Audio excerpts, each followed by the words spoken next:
What's going on, guys? Geek here, and today we're going to be going over the top 5 best Valorant maps of all time. Now, there have only been 11 maps in Valorant total, so we're really ranking the top half and the bottom half, and you guys will be able to tell which map sits in the very middle when we record the top 5 worst episode. But let's jump in to the number 5 spot in the top 5 best, and that is gonna be Pearl. Now, Pearl is one of the newer maps. It was added in 2022 during episode 5 of Act 1. It's a 2-site, 3-lane map. Most of the maps are 3 lanes, though this one feels almost more like a 4-lane because the way mid branches off almost 3 different ways. But I think that's what gives it just enough intrigue to make it better than some of the more basic 2-lane maps. It's very fun. The 2 sites are great. It's very easy to win both as an attacker and a defender. It is a gorgeous map. Maybe one of the best looking in the game total. Coming in at our number 4 spot, I think this is going to be a bit of a controversial one, but we have Fracture. Now, Fracture is weirdly an older map. It was in episode 3 of Act 2, coming out in 2021. So Fracture's map design splits it, instead of making it a 3-lane, it splits it into 4 neutral quadrants. Little areas, the back of both sites and the front of both sites, with the only way really in between them being zip lines.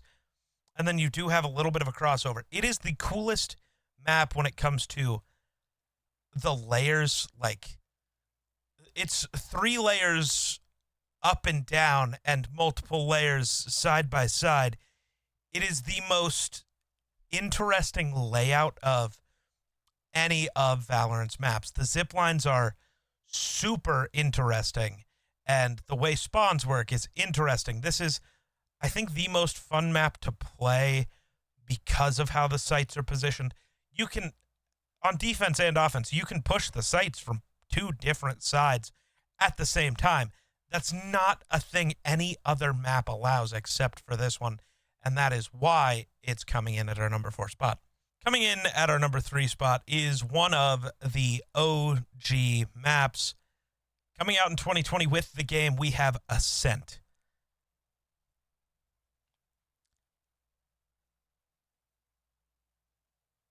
Ascent is truly a 3-lane map. You got left, right, and center.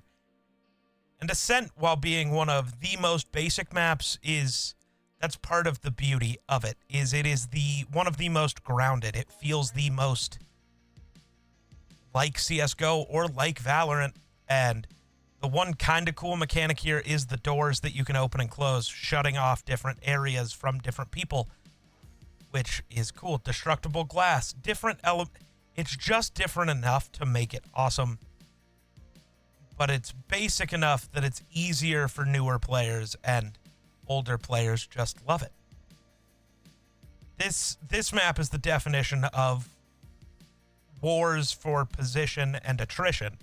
It is all about the setup of how you start this map, whether you win or lose a round, and that is why it comes in at our number 3 spot. Coming in at our number 2 spot, I want to get controversial yet again. I'm ranking this map here based off the feeling of when it came out and the feeling of when it plays. You'll see me do the same thing in the top 5 worst. But coming in at our number 2 spot, we have Breeze. Now, Breeze came out in 2021 in episode 2 of Act 3. It was the 6th map to be released in Valorant, and it is still maybe the most interesting. Only because it is the best map for truly letting people snipe, whether that's with an op or a marshal or a sheriff, any of it. It can work incredibly well. All of the features are basically present on the A side with a hall.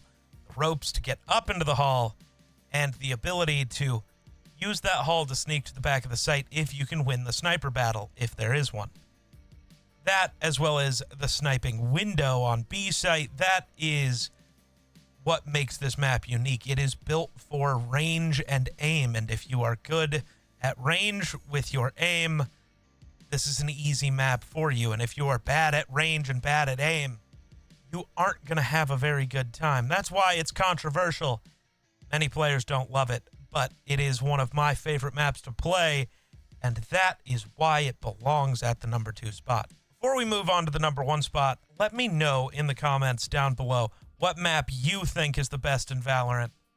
Make sure to like and subscribe. Now, moving on to the best map in Valorant, we have Bind. Now, I know what you're thinking. Bind is maybe the most basic map in the game, and you're right. That's what makes it so good. This map came out in the beta. It was one of the first. It's been available since the closed beta in 2020. Bind's unique feature is that there is no true mid section. You have teleporters, and the teleporters allow for some really cool plays, both as a defender and as an attacker. But not having a mid means you got the 2 one-way teleporters, and you got B and A, and that's it.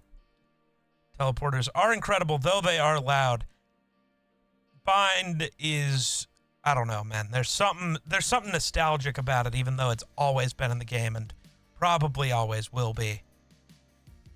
It's perfect in every sense of the word, and that is why it comes in at our number 1 spot. Thank you for watching. We'll catch you in the next one. Peace.